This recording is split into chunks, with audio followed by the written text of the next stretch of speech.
Gold trusted gold buyers మీరు తాకట్టు పెట్టిన బంగారాన్ని విడిపించి ఈ రోజు ఉన్న మార్కెట్ ధరకు కొనబడను.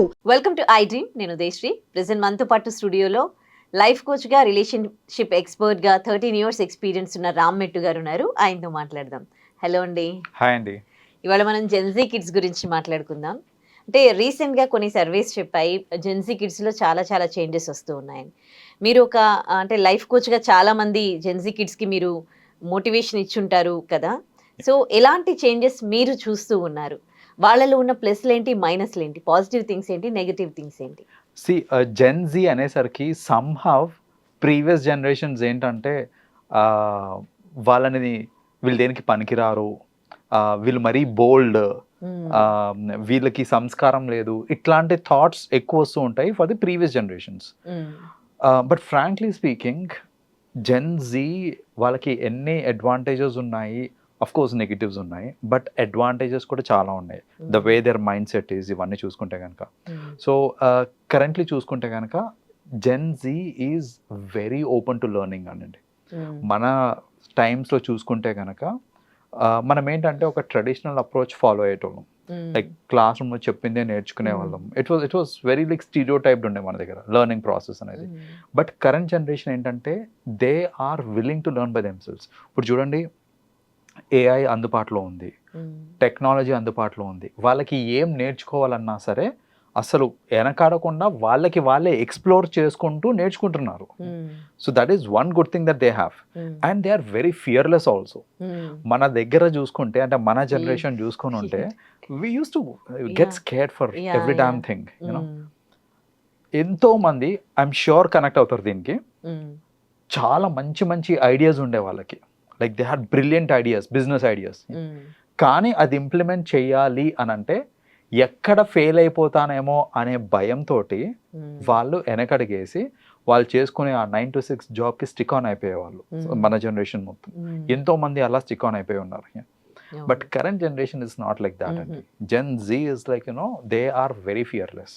వాళ్ళకి they don't have to also. They just do whatever they want to do. అది వాళ్ళు ఖచ్చితంగా ఇది సక్సెస్ అవుతుంది, లేకపోతే నేను ఇది చెయ్యాలి, ఇది సాధించాలి అని అన్నప్పుడు ఇన్ ఎ పాజిటివ్ వే, అంటే if they want to do something really positive, వాళ్ళు దేనికి వెనకాడట్లేదు, వాళ్ళు భయపడట్లేదు అసలు. So it's like they know the approach, తెలుసు వాళ్ళకి. వాళ్ళ కాన్ఫిడెన్స్ లెవెల్స్కి ట్రై అయితే చేద్దాం, ఫస్ట్ ఫెయిల్ అయితే అవుతాం బై, దానిదేముంది, ట్రై అయితే చేద్దాం అనేసి ఆ యాటిట్యూడ్ ఎక్కువ కనిపిస్తుంది ఇప్పుడు జెన్ జీ. అది ఓవర్ అనిపించట్లేదా కొన్ని సందర్భాల్లో, ఓవర్ గా డేరింగ్ చేసి? సి అయితే there is a limit for everything. And వీళ్ళు ఏంటంటే at least they are in that line అనమాట, లైక్ ఆ లిమిట్స్ దాకా ఉన్నారు. మన ప్రాబ్లం ఏంటంటే మన జనరేషన్లో మనం ఆ బేసిక్ లైన్లో ఉండేవాళ్ళం. They are at the other side of the line. ఆ లిమిట్స్కి ది ఎవర్ అదర్ సైడ్. మనం ఏంటంటే టు ది బేసిక్ లైన్ ఉండేవాళ్ళం మనము. సో కొంచెం కూడా రిస్క్ తీసుకోకుండా అలా ఉండేవాళ్ళం. Generation Z is like taking calculated risk తీసుకుంటుంది. కొందరు ఉన్నారేమో ఎక్స్ట్రీమ్ స్టెప్స్ తీసుకునే వాళ్ళు, but you know they are very fearless. Of course ఈ ఫియర్లెస్గా ఉండడం వల్లనే ప్రాబ్లమ్స్ కూడా కొని తెచ్చుకుంటున్నారు. Like you know crime rate increase అవ్వడం కూడా దాని వల్లనే అవుతుంది ఇప్పుడు చెప్పాలంటే. So whatever we get to see the crime being happening, దాంట్లో వాళ్ళు ఇట్లా వెనకాడకుండానే, ముందు వెనక ఆలోచించకుండా తీసుకున్న డిసిషన్స్ వల్ల కూడా కొన్ని చోట్ల మనకి ఏంటంటే we get to see there involved in crime as well, in terms of drugs కావచ్చు, ఇవన్నీ కూడా చూస్తూ ఉన్నాం మనం. ఎక్కువగానే ఉన్నాయి. So it's like, you know, every coin has two sides. కాబట్టి వాళ్ళకి ఇది పాజిటివ్ ఎట్లాగైతే ఉందో, అంటే వాళ్ళ యాటిట్యూడ్, సేమ్ యాటిట్యూడ్ వాళ్ళకి ఏంటంటే నెగిటివ్గా కొంత మారుతుంది వాళ్ళకి. అండ్ జెన్ జీలో ఇంకో వన్ అదర్ థింగ్ ఏంటిది అని అంటే, దే ఆర్ వెరీ ప్రాక్టికల్ అండి. మన దగ్గర వీఆర్ ఆల్ ఇమోషనల్ ఫూల్స్. ఒక బ్రేకప్ గో త్రూ అవుతున్నాం అని అంటే ఆ ఒక్క బ్రేకప్ కోసము మనం ఆల్మోస్ట్ ఒక 1-2 years వేస్ట్ చేసుకునేటోళ్ళం on an average. They were people who were like, just because నాకు వర్కౌట్ కాలేదు అనేసి కొందరైతే లైఫ్ లాంగ్ సింగిల్గా ఉండిపోవడము, లేకపోతే ఇంకొకరు జోలికి పోకుండా ఉండడము, లేదా ఆ మెమరీస్ తోటే నేను బతుకుతాను అని చెప్పేసి ఇట్స్ లైక్ అలా ఉండిపోయే వాళ్ళు, right? But current generation is not like that. మన ఇద్దరికి వర్కౌట్ అవ్వట్లేదు అనే అవగాహన రాగానే వాళ్ళు ఏంటంటే let's separate, let's part Yeah. Ways, Let's కలిసి break up. కలిసి ఉండి ఇద్దరము బాధపడే కంటే విడిపోయి అట్లీస్ట్ సంతోషంగా ఉందాము అనే ఒక థాట్ కరెంట్ జనరేషన్లో ఉంది వాళ్ళకి. So they are not wasting time. Like basically what I mean to say here is because of their practical thoughts, they are not wasting time anywhere.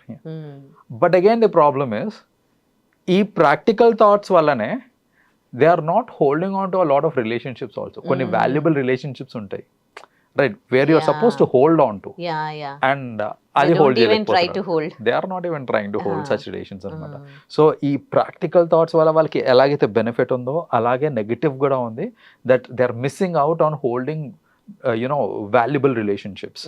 So అది when I say valuable relationships, నేను only ఒక other person తోటి అంటే opposite gender తోటి అని చెప్పట్లేదు.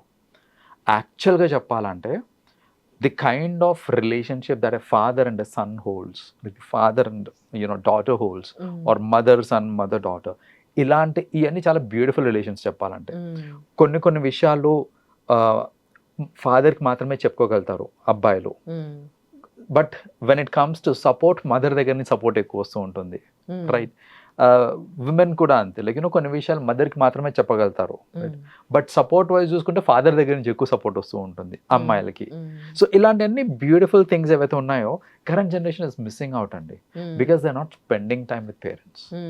So వాళ్ళకి ఏంటంటే because of the practical thoughts, నాకు ఏది ఉపయోగపడుతుంది, నేనేం చేయాలి, ఇవిటి గురించి ఆలోచిస్తున్నారే తప్ప ఈ రిలేషన్షిప్స్ దాని యొక్క విలువ ఇవన్నీ ఎక్కువ తెలియట్లేదు వాళ్ళకి. కానీ ఫ్రెండ్షిప్ విలువ మాత్రం చాలా బాగా తెలుస్తున్నట్టు. They love to spend their complete time with the friends only. I feel they do like to spend time with friends, but ఇక్కడ ఏంటంటే it's not about the value of friendship, it's all about entertainment. వాళ్ళ friends తోటి ఉండడం వల్ల వాళ్ళకి ఆ entertainment ఎక్కువ వస్తుంది కాబట్టి they are loving to spend time with friends. ఇంట్లో కూర్చొని పేరెంట్స్ తోటి అంటే దట్స్ నాట్ ఫనీ, దానిలో అంత ఫన్ లేదు అక్కడ. సో అందులో ఫన్ లేదు, బట్ ఫ్రెండ్స్ తోటి ఉన్నప్పుడు they can be with them, అంటే there are no restrictions as such. ఇప్పుడు నేను మా ఫ్రెండ్స్ తోటి ఉన్నాను అన్నప్పుడు ఆబ్వియస్లీ నా మాటకి కంట్రోల్ ఉండాల్సిన అవసరం లేదు, ఫిల్టర్స్ పెట్టుకోవాల్సిన అవసరం లేదు, మనసులో అనిపించింది చెప్పేయచ్చు, దిల్ ఖోల్కే బాత్ కర్ సక్తే అపన్, like that's what it happens. ఇంట్లో ఉన్నప్పుడు ఏంటంటే నా మాటల మీద అదుపు ఉండాలి, నేనేం మాట్లాడుతున్నానో అది ఆలోచించి మాట్లాడాలి, ఇలాంటి రిస్ట్రిక్షన్స్ ఉంటాయి కాబట్టి దట్స్ హౌ ఈవెన్ జెన్జే కాదు ఏ జనరేషన్ అన్నా సరే ఫ్రెండ్స్ తోటి టైం స్పెండ్ చేయడానికి ఎందుకు ఇష్టపడతారు అని అంటే because they can open up కాబట్టి. అండ్ ఇంకోటి ఏంటంటే పేరెంట్స్ అనేసరికి వాళ్ళు మంచి చెడు చెప్తూ ఉంటారు, which they don't like. Yes. So ఇప్పుడు ఫ్రెండ్స్ తోటి it's not like that, like నేను చేస్తున్నాను అని అంటే అది మంచా చెడ పక్కన పెట్టేస్తే సపోర్ట్ కి నేను ఉన్నా అని చెప్పేటోళ్ళు ఎక్కువ మంది ఉంటారు. So that they like it, like అలాంటి మెంబర్స్ చుట్టూ ఉండాలి అని అంటే they will obviously like it. కాబట్టి that's how they're spending time. But yeah, when it comes to true friendship, లేకపోతే we are like close friends, we can't stay without each other, అలాంటి days పోయినాయి చెప్పాలంటే. Like at least we had such kind of people. ఇప్పుడు when I ask you who is your close friend, at least 1 or 2 people will strike your mind. But ఇక్కడికి వచ్చేసరికి close friend అనే concept కూడా పోతుంది చెప్పాలంటే, బికాస్ ఫస్ట్లీ సోషలైజింగ్ తగ్గిపోయింది, జనాలతో ఎక్కువగా సోషలైజ్ అవ్వట్లేదు because of mobile phones or technology, for what ever reasons socialising తగ్గిపోయింది. ప్లస్ చుట్టుపక్కల జనాలు కూడా ఏంటంటే ఎవ్రీబడి సెల్ఫ్ సెంట్రిక్ కాబట్టి ఈ కాన్సెప్ట్ ఆఫ్ బెస్ట్ ఫ్రెండ్ అనేది లేదనమాట. నేను కాలేజ్లో ఉన్నంతసేపు కాలేజ్ ఫ్రెండ్స్, కాలేజ్ దాటి నేను పీజీకి వెళ్తే పీజీ ఫ్రెండ్స్ ఉంటారు నాకు, అది దాటి వర్క్ అని అంటే వర్క్ ఫ్రెండ్స్, అంతే. అక్కడికే తప్ప వీళ్ళతోటి రిలేషన్ మెయింటైన్ చేసుకుంటూ వీళ్ళతోటే మాట్లాడుతూ ఉండి ఆ కాన్సెప్ట్స్ అన్ని పోయినాయి. రైట్. ఇంకా వాళ్ళ ఎమోషన్స్ కి సంబంధించి మాట్లాడితే ఈ ఎమోషన్స్ అనేవి కంట్రోల్లో ఉంటున్నాయా జెన్జీ కిడ్స్ కి? ఎమోషన్స్ కంట్రోల్లో ఉంటున్నాయి అని అంటే it again case to case variation వస్తుంది. బట్ లార్జ్లీ చూసుకుంటే కనుక if you get to see that they are now having control over their emotions also. Like when I say control over emotions, what I mean to say is, నేను మీకు ఇందాక చెప్పినట్టు when they are going through a breakup, they have good control on their emotions. They know that this is not going to work out, ఇది నేను face చేయాల్సిందే. ఇంతకుముందు సంవత్సరం బాధపడేటోళ్ళు, but ఈ జనరేషన్ ఒక నెల బాధపడుతుందేమో అంతే. So they are having that. At the same time they are having control on their fear also, నేను ఇందాక చెప్పినట్టు, like they are not scared, they are having control over a lot of things.